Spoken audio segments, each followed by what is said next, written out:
Le grand dialogue. Le grand dialogue de l'émission de débat du studio Tamani sur votre radio. Le grand dialogue. Bienvenue dans ce forum de la presse. Au menu, la visite du Premier ministre au nord et au centre du Mali. Il sera question d'insécurité au centre avec notamment les attentats de Bandiagara. Et enfin, on planchera sur la célébration de la journée des martyrs. Nos invités sont aujourd'hui Amadou Ombotimbe, il est journaliste indépendant. Bonsoir. Youba Konaté est du Zénith Balé. Bonsoir. Bonsoir, M. Sylvie. Awa Semega est de Kunafoni.com. Bonsoir. Bonsoir. Et Mamoudou Bokoum de Radio Kaural sera avec nous au téléphone à partir de Mopti. Je suis Aliou Sidibé pour la présentation. Le grand dialogue. Fin de la tournée du Premier ministre lundi dernier dans le centre et le nord du pays. Durant cette tournée, Soumeilou Boubé Maïga a prêché du 22 au 26 mars la paix et la réconciliation entre tous les Maliens. Le chef du gouvernement a fait de grandes déclarations. Il a promis de désarmer les milices et de lutter contre l'impunité. Donc, nous allons suivre cette réaction de Tchébilène Dramé. Il est de l'opposition. Écoutez, on n'a pas l'impression que c'est un Premier ministre qui s'est rendu au nord et au centre du pays. On a plutôt l'impression que c'est le Père Noël. C'est un Premier ministre en campagne électorale. La campagne n'est pas ouverte. Il a dit que sa mission, c'est stabiliser le pays et d'organiser des élections transparentes. Il a dit qu'il allait stabiliser le centre. Il a envoyé les troupes. On a vu le résultat. C'est la guerre civile interethnique. L'administration malienne aurait dû être de retour à Kidal depuis très longtemps. Ce n'est pas le cas. C'est pas parce qu'il y a le gouverneur et qu'à l'occasion de la visite des officiels, on sort le drapeau du Mali, qu'il n'y a pas de problème à Kidal. Il y a des réels problèmes à Kidal. Le retour de l'État, des forces maliennes dans la région de Kidal et au nord en général reste une question posée. Le Premier ministre conforte même le statut d'enclave autonome de Kidal par cette visite négociée, arrangée avec la MINUSMA. Cela veut dire que l'État du Mali n'est pas de retour. Ce n'est pas demain la veille que l'État du Mali sera effectivement de retour. Awassi Mega, que pensez-vous de cette appréciation faite de cette visite du Premier ministre par les leaders de l'opposition? Bon, je pense déjà que la visite du Premier ministre est à saluer parce que ça démontre que l'État, ce n'est pas la première fois qu'un Premier ministre veut se rendre à Kidal. Il y a eu Mara, il y a eu Tatamli qui avait tenté également. Et je pense que c'est déjà une bonne chose s'il a pu arriver.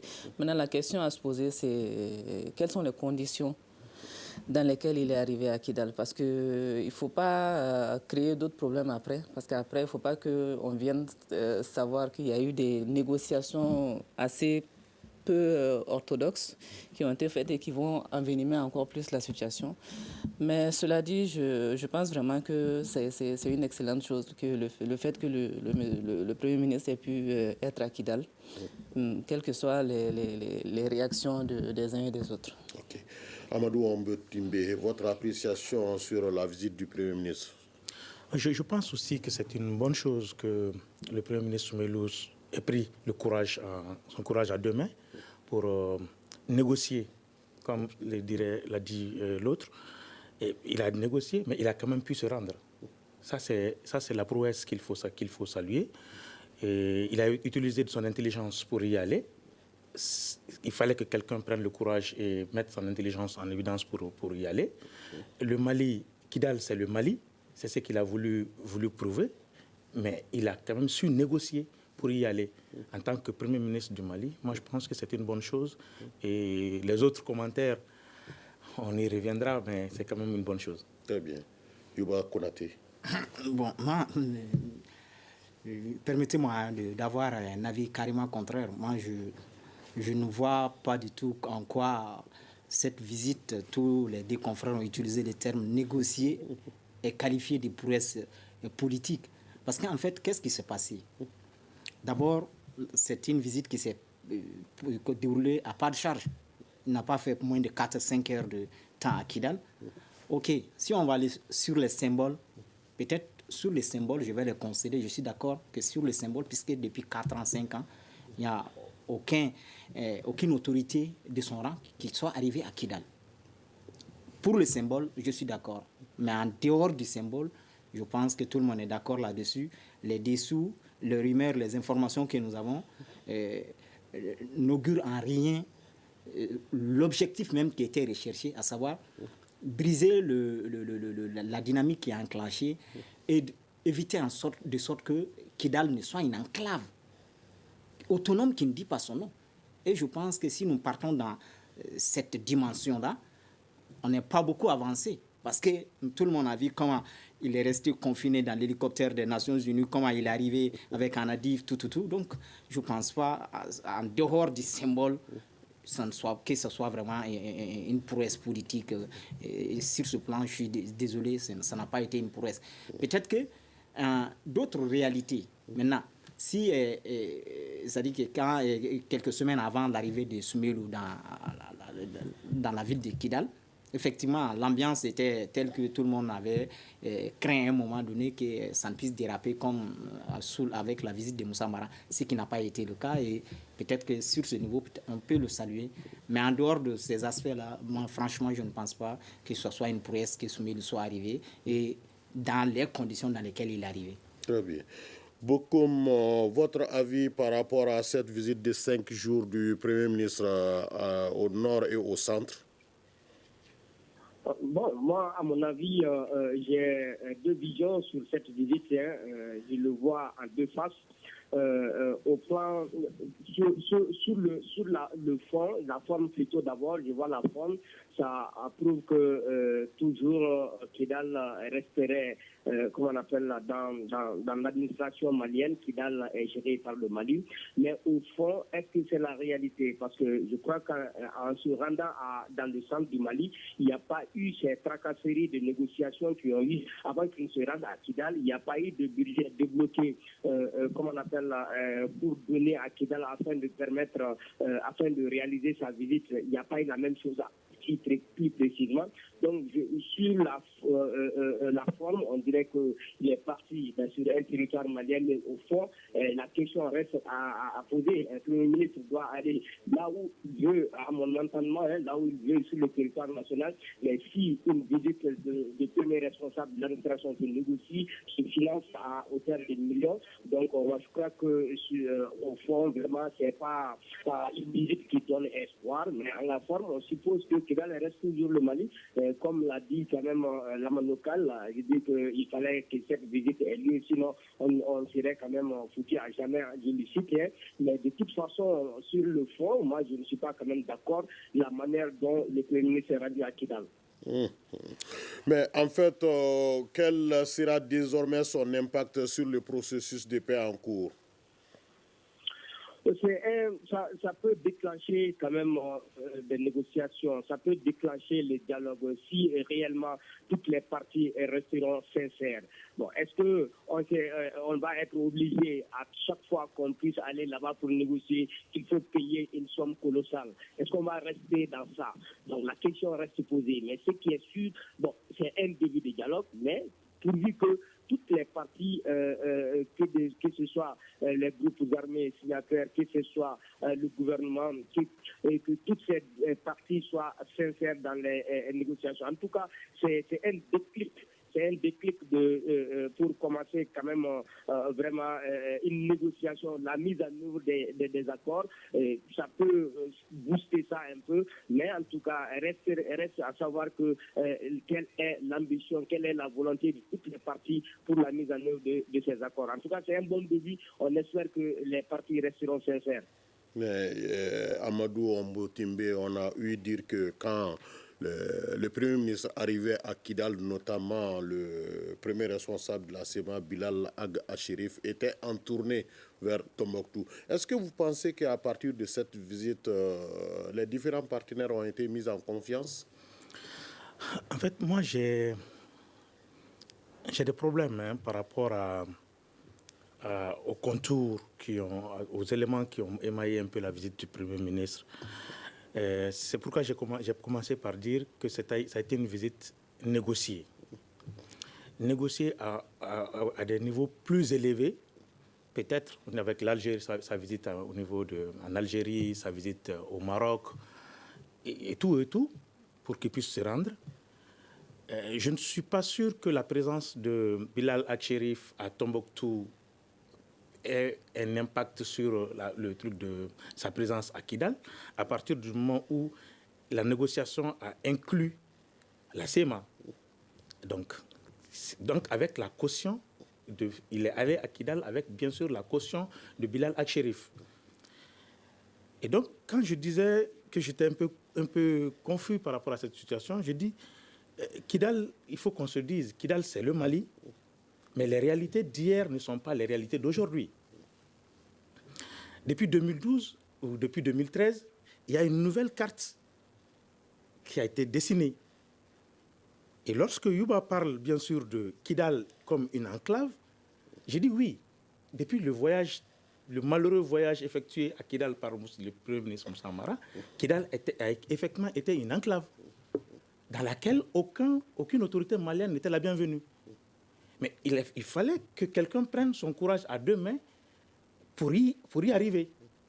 Et c'est ce que le Premier ministre a fait. C'est pourquoi je salue l'initiative de sa visite, quand bien même qu'elle a été négociée. Et tout le monde entier sait aujourd'hui que Kidal, ce n'est pas le Mali seul qui gère Kidal. C'est la communauté internationale qui le gère. Ça aussi, il faut qu'on ait le courage de se le dire. Le Mali, oui, c'est une partie du territoire malien, mais aujourd'hui, avec les enjeux politiques et sécuritaires, ça se négocie afin que le Premier ministre malien puisse bien sûr y accéder. Maintenant, est-ce qu'il est arrivé à mettre les forces en présence face à leurs responsabilités?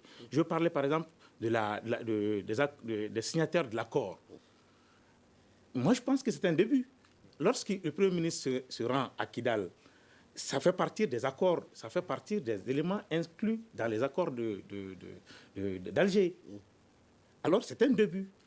Ça peut être, comme Bokoum l'a dit, un début de dialogue entre, bien sûr, les frères de la CEMA et, bien sûr, l'autorité gouvernementale et d'autres partenaires ou d'autres acteurs qui entrent en ligne de compte. Donc moi, je pense que ça peut être un bon début. Il suffit, bien sûr, pour nous de saisir l'opportunité pour aller, bien sûr, vers l'ouverture d'un dialogue franc et sincère entre les différentes parties, afin, bien sûr, de pouvoir sortir Kidal de cette notion d'enclave. Très bien. Awa Semega, on a vu quand même un Premier ministre avec plein de promesses, notamment dans les étapes à Tessalit et à Kidal. Est-ce que, selon vous, ces promesses-là sont réalistes à la date d'aujourd'hui? Je dirais clairement que non. À la date d'aujourd'hui, ce n'est pas du tout réaliste. Peut-être dans le temps, sur un long terme. Mais à court terme, c'est vraiment pas réaliste. Mais ça donne un peu, au moins, de l'espoir aux populations qui sont sur place. Parce que ces populations-là sont meurtries par justement le conflit qui existe. Parce que c'est elles qui en pâtissent. Les groupes armés, ils ont leur calendrier, l'État également. Et là, c'est la population surtout qui en pâtit. Donc je pense que cette visite-là, ça va donner du baume au cœur aux populations déjà sur place.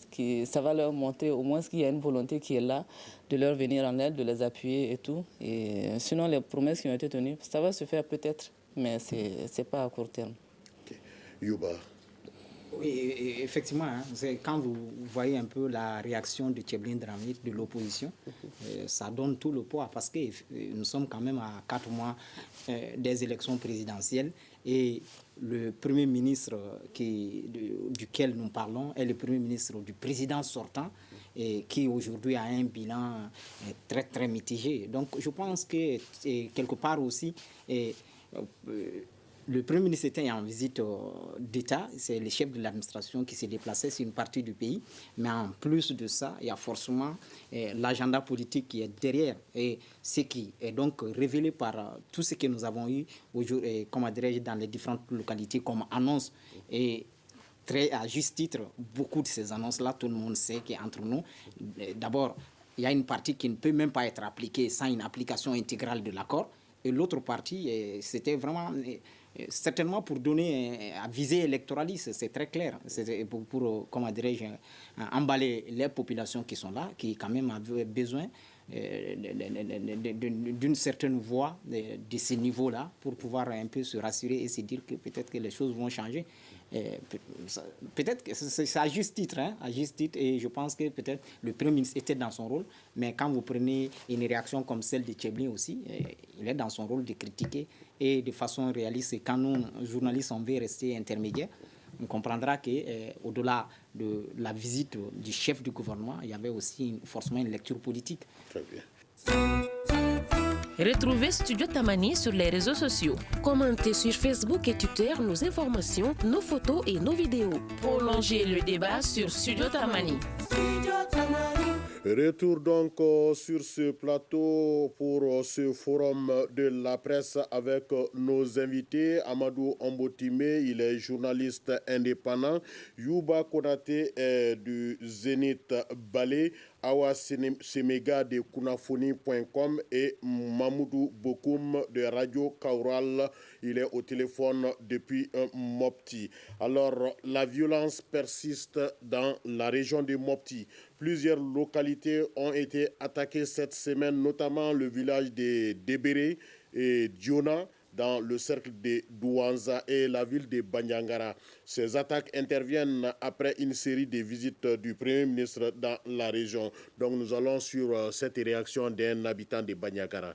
Hier, aux environs de 20h, en tout cas des individus armés non identifiés se sont attaqués à l'hôtel La Falaise, aux agents qui se trouvent sur place devant l'hôtel La Falaise. Au cours des échanges de tirs entre les assaillants et les gardes qui étaient en poste sur place, il y a eu un assaillant qui a été tué sur place et aussi on a arrêté 4 blessés. Ces 2 gardes et en même temps aussi 2 agents de l'hôtel La Falaise, donc qui ont été transportés immédiatement au niveau du CCRF de Bandiagara. Bon, au cours des traitements, il y a un garde qui malheureusement a perdu la vie. Sur le terrain, actuellement, la situation est calme. Chacun est en train de vaquer à ses préoccupations. Tout va bien pour le moment en attendant les autorités régionales qui sont en route en ce moment, d'après les informations qu'on a reçues.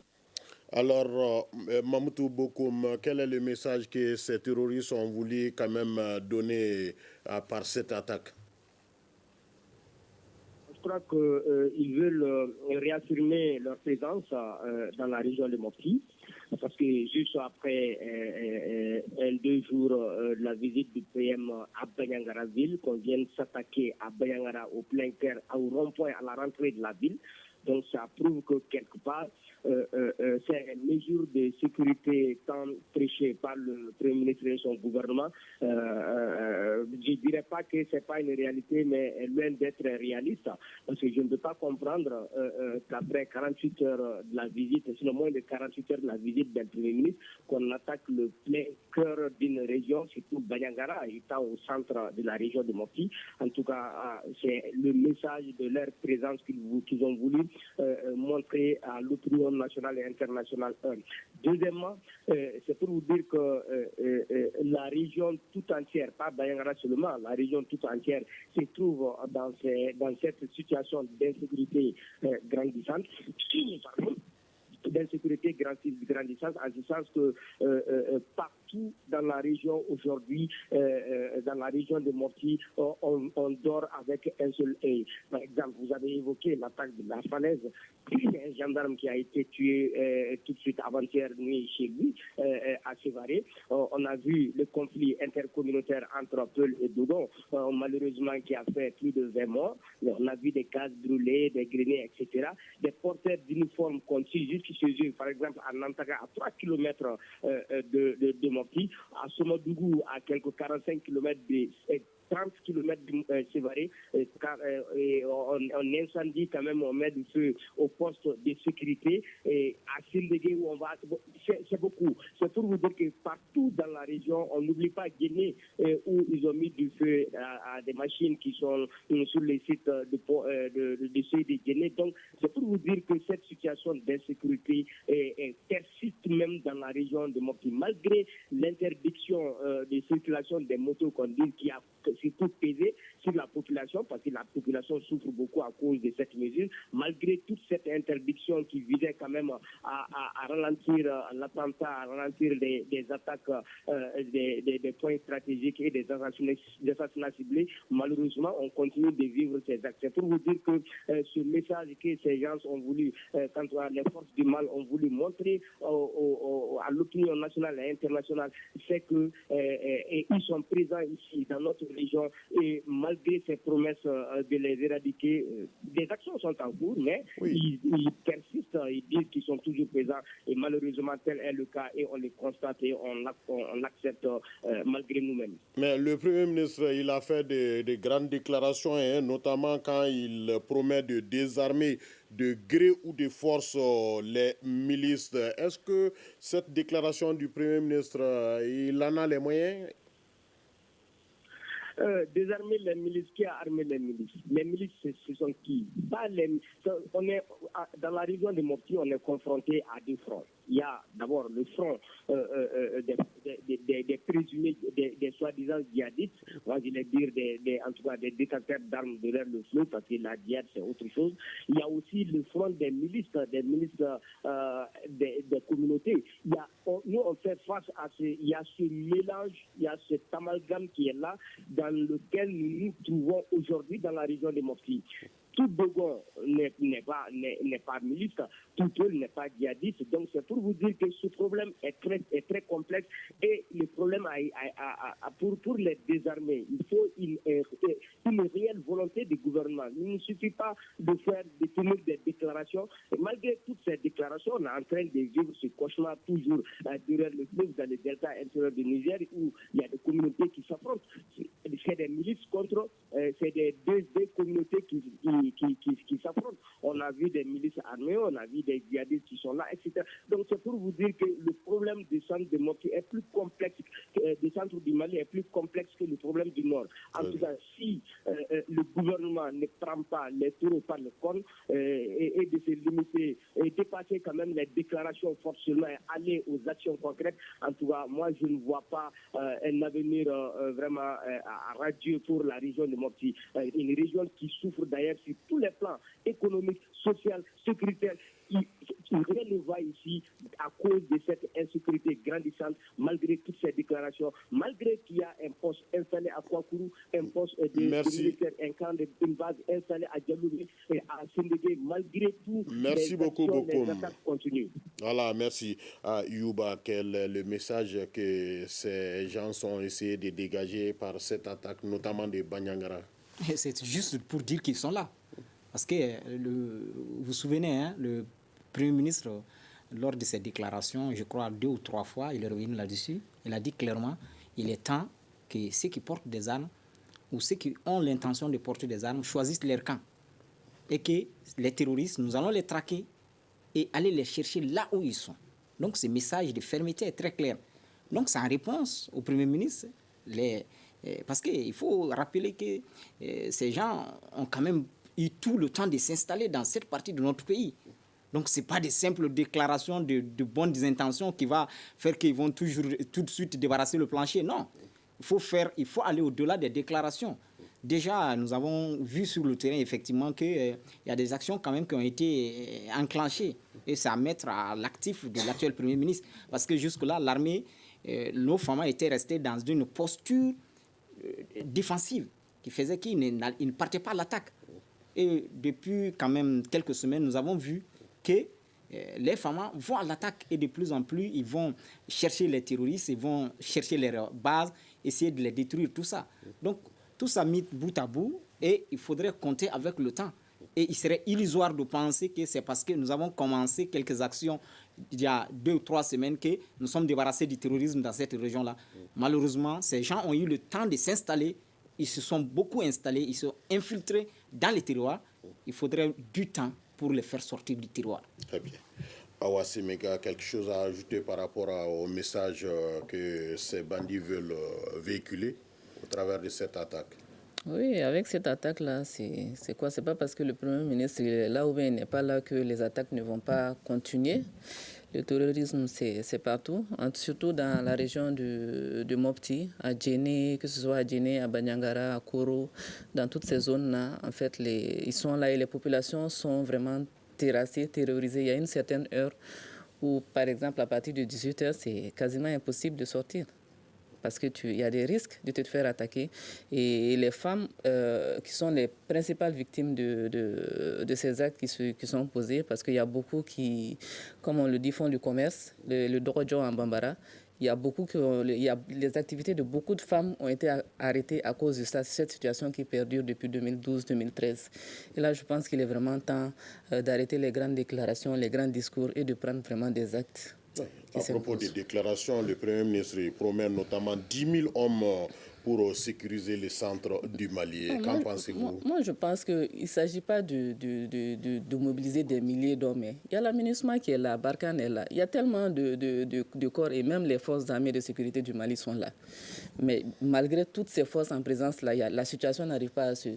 Donc il faut vraiment adopter une toute autre stratégie, en fait, à mon avis. Il faut une autre stratégie. Il ne suffit pas d'avoir des hommes. Il faut d'autres stratégies qui touchent directement les populations en place. D'accord. Amadou Ombotimbe, quand le Premier ministre promet quand même de désarmer de gré ou de force les milices, qu'est-ce que vous en pensez? Alors, de gré, oui. Mais de force, je crains que ça ne pose d'autres problèmes. Alors, les milices, parlons-en. Qui sont-ils? D'où viennent-ils? Qui les ont armés? Beaucoup m'ont posé la question. Moi, je vais revenir en reposant les mêmes questions. Mais je vais dire que les milices ont été créées parce que l'État est absent. Parce que l'État est absent. Je prends par exemple la milice Dogon, qui est en train d'œuvrer aujourd'hui. Ils sont restés dans leur terroir pendant des années sans aucune réaction. À Koro, par exemple, la population voyait les militaires passer, mais sans réaction. C'est là qu'elle s'est dite, ah non, nous ne pouvons pas laisser notre terroir à l'abandon comme ça. Faudrait-il que l'on s'organise pour faire face aux éventuelles attaques djihadistes et autres bandits. D'où la naissance de l'amalgame. Je passe sur ce point. Le Premier ministre, il est dans son droit en disant, je vais envoyer 10 000 hommes sécuriser le centre, je vais désarmer les milices, mais je pense qu'il faut le faire avec la manière pour ne pas créer d'autres situations de désastre. Mais comment il va trouver ces 10 000 hommes? C'est l'État. Le Premier ministre est le monsieur mis en œuvre de la politique du chef de l'État. L'État a les moyens de recruter 10 000 agents et de les mettre sur le territoire pour sécuriser ses citoyens. Et l'État a l'obligation de sécuriser ces populations. Moi, je ne me pose pas la question de savoir d'où est-ce qu'il va sortir les 10 000 hommes. Ce n'est pas mon problème. Mon problème, c'est qu'il faut mettre vraiment les moyens à la disposition des hommes qui sont déjà là sur place. Il faudra les motiver, il faudra les mobiliser pour défendre leur patrie. Il faudra recruter au besoin, en tout cas mobiliser, parce qu'une chose est très claire, le centre constitue le cordon ombilical entre le sud et le nord. Et une fois que ce centre-là tombe plus bas que là où nous sommes aujourd'hui, Bamako va entendre les échos de ces troubles faits-là. Ce qui est très clair. D'ailleurs, Bamako vit ça à longueur de journée, mais ça va être encore plus difficile à contrôler. C'est pourquoi il faut mettre le point sur cette situation du centre du pays pour que ça ne dégénère. Déjà, Ségou, en pâtit. Bamako a eu des coups.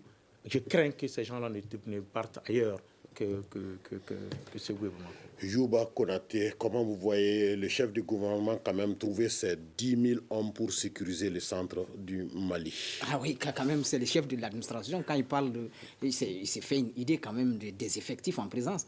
Certainement à terme, à coup de redéploiement, de mobilisation et des trucs. Parce qu'il ne peut pas... Le Premier ministre, c'est le chef de l'administration. Donc, il s'est fait une idée des effectifs qui sont en présence. Donc, s'il parle de mobiliser 10 000 hommes pour le centre, ça se fera certainement à coup de redéploiement et autre chose. Parce que moi, je ne pense pas qu'on puisse recruter à cet instant-là et pouvoir mettre ces gens-là à 2-3 mois de trucs. Non. C'est plutôt en termes de redéploiement des effectifs et certainement des mesures qui vont faire qu'ils vont privilégier le centre par rapport à d'autres régions du pays. Sinon, je me dis que quand le Premier ministre parle des chiffres exacts comme ça, il sait de quoi il parle parce que c'est lui le chef de l'administration, il connaît les effectifs qui sont en présence. Et c'est un ancien ministre de la Défense qui parle. Vous écoutez Studio Tamani, votre avis nous intéresse. Écrivez vos commentaires et suggestions sur la page Facebook et dialoguez avec nous. Studio Tamani, c'est aussi les réseaux sociaux. Retour donc sur ce plateau avec nos invités Amadou Ombotimbe, journaliste indépendant, Yuba Konate, Zénith Balé, Awa Semega, Kunafoni.com et Mamoutou Bokoum, Radio Kaural Mopti. Mamoutou Bokoum, une réaction par rapport aux 10 000 hommes que propose le Premier ministre pour sécuriser les centres. Bon, 10 000 hommes d'ici quand? La question, moi, je me pose, si j'avais l'opportunité de me poser cette question la dernière fois, j'allais le faire. 10 000 hommes d'ici quand? Parce qu'on a trop souffert dans cette situation. Et de quelle manière? Quelle va être la composition de ces hommes-là? Est-ce que c'est des militaires, des policiers, etc. Moi, je crois qu'on a suffisamment de forces ici. L'exploitation des ressources humaines pose problème dans notre pays, plus précisément au centre. On a beaucoup d'éléments ici qu'il faut que les éléments des Nations Unies qui sont là, qui sont supposés, à qui mon entraînement croit avoir reçu un mandat plus robuste encore. Mais malheureusement pour nous, ces forces étrangères qui sont venues nous appuyer ne font que tourner, faire du tourisme, en tout cas dans la ville de Mopti, malheureusement. Mais le problème n'est pas dans la ville, bien que le problème est en train de gagner la ville de Mopti, le problème n'est pas là. Le problème c'est dans le delta. Qui est là-bas? Combien d'éléments on va envoyer d'ici quand? Bon, je crois que ces hommes sont supposés être recrutés pour venir sécuriser quand même les élections. Les élections, c'est dans combien de mois? Est-ce qu'on pourra recruter tous ces hommes pendant ce temps, les former jusqu'à ce qu'ils puissent être capables de défendre ce territoire? En tout cas, moi, il y a un doute fort, je doute très très fort pour la faisabilité de ce recrutement de 10 000 hommes, en tout cas, d'ici les élections. Moi, je doute fort, vraiment, je ne sais pas. En tout cas, si vous avez l'opportunité de poser la question au Premier ministre, de dire qu'il nous fasse un chronogramme de recrutement de ces 10 000 hommes pour qu'au moins au centre du Mali, les régions de Ségou et Mopti puissent quand même avoir un peu la paix tant souhaitée par la population. Merci beaucoup, Bokoum. Troisième et dernier point du forum de la presse de ce vendredi, 27e anniversaire de la révolution démocratique au Mali. L'événement a été célébré cette année avec moins d'engouement à Bamako, alors que certains saluent les acquis de la démocratie, d'autres affirment que la démocratie a été un échec.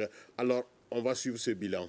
Toutes les promesses n'ont pas été tenues, mais il est également clair qu'il y a des acquis incontestables. Le mouvement démocratique aujourd'hui est très souvent décrié, mais j'ai dit de la façon la plus péremptoire que le mouvement démocratique a atteint l'ensemble des objectifs qu'il s'est fixés, à savoir l'instauration d'une démocratie pluraliste au Mali, la liberté dans ses différentes formes, mais n'oubliez jamais que le mouvement démocratique, c'était pour sa responsabilité du 26 mars 1991 au 8 juin 1992. Et là, il n'y a aucun doute que ce qui devait être fait a été fait. Mais au-delà, à partir du 8 juin 1992, il y a eu 3 régimes qui se sont succédés. Par une méconnaissance de l'histoire et des règles de la science politique, on considère que ce qu'on fait, que ce que ces régimes n'ont pas pu faire, sont à mettre sur le compte du mouvement démocratique. C'est une erreur qu'il faut corriger et c'est l'occasion de le faire aujourd'hui. Ok, Amadou Ombotimbe, où en sommes-nous avec les idéaux de 1991? Bon, les idéaux de 1991 sont là. Mais c'est vrai qu'en 1991, le peuple aspirait à certaines libertés qui, on disait, n'existaient pas. Mais qui en réalité avait commencé à exister. Peut-être que si on avait donné le plus de temps au régime Moussa Traoré, cette liberté on allait voir cette liberté. Mais j'avoue que 26 ans après, 27e anniversaire, 27 ans après, moi je reste sur ma faim. Parce que je me dis aujourd'hui que toutes les libertés pour lesquelles nous sommes battus, à l'époque, j'étais élève au lycée, j'étais membre du comité AIM, nous avons bravé la gendarmerie et tout dans nos localités respectives pour scander dans les rues « liberté pourtant, liberté pourtant » pour telle situation. Mais j'avoue aujourd'hui que ces libertés n'existent pas. J'avoue que ces libertés, ou existent peu, je veux dire. Je vais être un peu plus courtois en disant que ces libertés, même si elles existent, elles ne sont pas effectives, totalement effectives.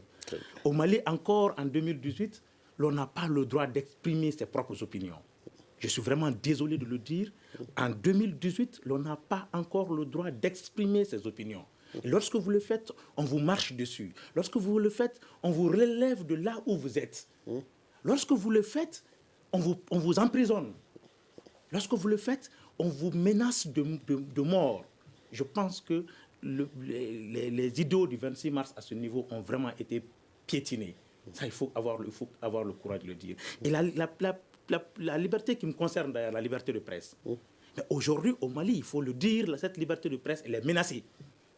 Elle est menacée. Où est notre confrère Birama Touré? Où est notre confrère Birama Touré? On a voulu faire taire certaines belles plumes dans ce pays-là. Des gens ont été massacrés. Des rédactions ont été attaquées à coups de balles réelles. Je suis vraiment désolé, le Mali n'a pas beaucoup avancé en matière de démocratie, même si certains continuent à, entre guillemets, à flagronner pour dire oui, ça va, la démocratie, ça marche. Ça marche pour ceux qui sont là et qui jouissent des privilèges de cette démocratie. Une petite poignée de Maliens. Ok. Youba, on a toujours entendu en 91 Ante Korolin Fokura. On aspire à quelque chose de nouveau. C'est le même message qu'on entend de nos jours aujourd'hui. Oui, ça dit que pour on faire parlait de Kokadie et aujourd'hui encore, c'est toujours d'actualité. Oui, ça dit que pour faire le bilan du 26 mars, ça dit, il faut peut-être un peu reculer. Et Omotimé l'a dit tout de suite. Nous avons un peu vécu, même si on était très jeunes, la fin du régime de Moussa Traoré. Et quand je vois en 91, ce qui s'est passé dans ce pays-là, et vouloir dire que le 26 mars n'a servi à rien, moi je pense que c'est être trop sévère avec soi-même. Parce que regardez rien que le visage de Bamako en 91 et essayer de le transposer à ce qui se passe aujourd'hui. En termes de démocratie, les avancées, c'est sûr que nous avons des ratés. Il y a énormément de ratés. Est-ce qu'on aurait pu faire mieux? C'est sûr que oui. C'est que c'est-à-dire qu'il y a souvent dans le jugement, ou dans les appréciations, les acteurs ou les populations font beaucoup d'amalgame entre les reproches que les uns et les autres font fondamentalement à une certaine classe politique qui a déçu par, comment dirais-je, l'instauration de la grande corruption, la gabégie, les trafics d'influence et autres, mais qui sont aussi les ingrédients de la démocratie. Autant la corruption et toutes ces pratiques négatives-là sont des réalités et des penchants de la démocratie, autant c'est la démocratie elle-même qui donne des mécanismes pour les combattre. Donc si maintenant nous prenons une partie de cette démocratie-là et l'autre partie nous la laissons, ça ce n'est pas la faute de la démocratie. C'est aux acteurs politiques de pouvoir embrasser en même temps tous les aspects pour que la démocratie soit parfaite. Et ce combat-là, il est illusoire de penser que une liberté comme la liberté de presse est un acquis. Non, je suis désolé, la liberté de presse n'est jamais un acquis. Il faut continuer à se battre pour la parfaire. Mais comment vous expliquez le manque d'engouement quand même dans la célébration de cette journée consacrée aux martyrs quand même au Mali? Oui, effectivement, parce que quand c'est ce genre de pratique ou ce genre de célébration dans notre pays, pour qu'elle puisse avoir de l'engouement, très souvent, le leader est porté par les pouvoirs politiques en place. Malheureusement, Si on ne dégage pas suffisamment de ressources pour les festivités et autres, c'est sûr que comment dirais-je, la portée de la fête va être très limitée. Et c'est ce qui s'est passé cette année. C'est les pouvoirs politiques, les pouvoirs publics qui doivent accompagner ces festivités-là avec l'engouement et tout ce qu'il y a comme moyen à déployer. Si cela n'est pas fait, c'est sûr que, parce que j'aurais appris que c'est seulement à Bamako cette année qu'on a fêté. Il paraît que dans presque la totalité des régions du pays, il n'y a presque même pas eu d'événements, d'activités. Et c'est dommage, 26 ans simplement après, quand même 26 mars, parce que quand on dit la liberté de la presse est une réalité au Mali, il faut savoir que ce n'est pas à l'actif de quelqu'un, d'un individu, non. C'est à l'actif du peuple du Mali. C'est pourquoi il est difficile à ces jours-là, à ces instants-là, de s'aborder cette liberté de presse-là, malgré certaines volontés qui existent. Cette liberté de presse est une réalité et elle est à l'actif du peuple du Mali. Très bien. Awa Semega, on a remarqué quand même que les mêmes aspirations de 91, ça existe encore aujourd'hui. Alors, d'après vous, quels sont les défis majeurs du mouvement démocratique au Mali de nos jours? De nos jours, déjà, je pense que la notion de démocratie, les gens ont trop compris c'est quoi la démocratie. C'est-à-dire la démocratie ne veut pas dire dérive, la démocratie ne veut pas dire raconter ce que tu veux. Mais il faut faire attention à ce qu'on dit. Il faut faire attention, pourquoi? Il faut respecter l'éthique, il faut respecter la déontologie dans tout ce qu'on fait, dans tous les métiers. Ce n'est pas seulement dans le journalisme, c'est dans tous les corps de métier. Quand tu fais un travail, il faut respecter les règles de ce que tu fais là. Donc je pense que même en politique, c'est pareil. Certains politiques vraiment, c'est eux en fait qui ont gâché un peu, quelque peu, les acquis démocratiques de 91. C'est vrai, 91, c'est bienvenu. On ne peut pas dire qu'il n'y a pas eu de bilan positif parce qu'il y a eu comment on appelle ça, la multitude de partis politiques qui est venue et ça a amené beaucoup de choses, beaucoup de changements, beaucoup de nouvelles idées. Et je pense maintenant que c'est à cette jeunesse qui est là de prendre conscience que les acquis du 26 mars, on ne doit plus voir en fait, après 27 ans, aujourd'hui, on doit faire le bilan et voir de l'avant. Ne pas toujours rester dans ce carcan de 91 là. Très bien. Voilà. Alors, Mamoudou Bokoum, à votre avis, quels sont les défis majeurs du mouvement démocratique au Mali? Moi, je crois que le Malien même, Semega a dit trop compris. Le Malien n'a même pas compris la démocratie, excusez-moi du terme, parce que démocratie ne veut pas dire anarchie, ne veut pas dire du je m'en foutisme. Ce qui est sûr, on est cité comme une référence en Afrique. La démocratie malienne a eu des moments assez tourmentés, on le sait, depuis les dernières élections, avec ce coup d'État qui ne dit pas son nom. Même les hommes politiques, en tout cas sur le fait, moi je vois toujours, je fais une analyse des deux côtés. Sur les faits, sur les documents, on suppose qu'on est démocrate et on est dans un pays démocratique, et raison pour laquelle nous sommes en train de parler sur ce studio maintenant, sur cette antenne, la liberté d'expression entre vif, on le dit, même si on n'est pas menacé beaucoup. Mais au fond, même les acteurs démocratiques eux-mêmes violent des notions de la démocratie. Dans le sens qu'ils ne sont pas convaincus, même il n'y a pas la conviction de la démocratie. Donc il faut une rééducation du peuple pour que tout le peuple malien comprenne le sens de la démocratie pour qu'on puisse vraiment être dans un pays véritablement démocratique. Sinon aujourd'hui tu dis quelque chose qui va à l'encontre de l'État ou à l'encontre d'une personnalité publique, on suppose que tu es contre lui et on te met dans le frigo. Donc c'est un peu compliqué, on le dit, mais malheureusement il y a beaucoup de défis à relever et sur le plan comme gouvernance et sur le plan vraiment social. Il faut que les uns et les autres soient rééduqués dans la démocratie pour qu'on puisse... Merci beaucoup Mamoudou Bokoum de Radio Kaoral depuis Mopti. Nous disons merci à Amadou Ombotimbe, il est journaliste indépendant. Merci à Yuba Konaté du Zénith Balé. Awa Semega, merci et surtout nous disons bravo pour le site web malien .com de Awa Semega, donc qui est lauréat de la 3e édition du prix francophone de l'innovation OIF RFI RSF. Donc bravo à Madame Togola Awa Semega. Alors vous pouvez la retrouver cette émission sur notre site www.studiotamani.org et réagissez sur les réseaux sociaux et sur notre répondeur au 75 84 11 11 et 75 84 12 12. Ce débat a été réalisé par Moumine Sendebou et mis en onde par Mamadi Keita. La régie vidéo était assurée par Peting Diara. Je suis Aliou Sidibé et la coordination était assurée par Mouhamadou Touré. À la prochaine. Le grand dialogue. Le grand dialogue de l'émission de débat du studio Tamani sur votre radio.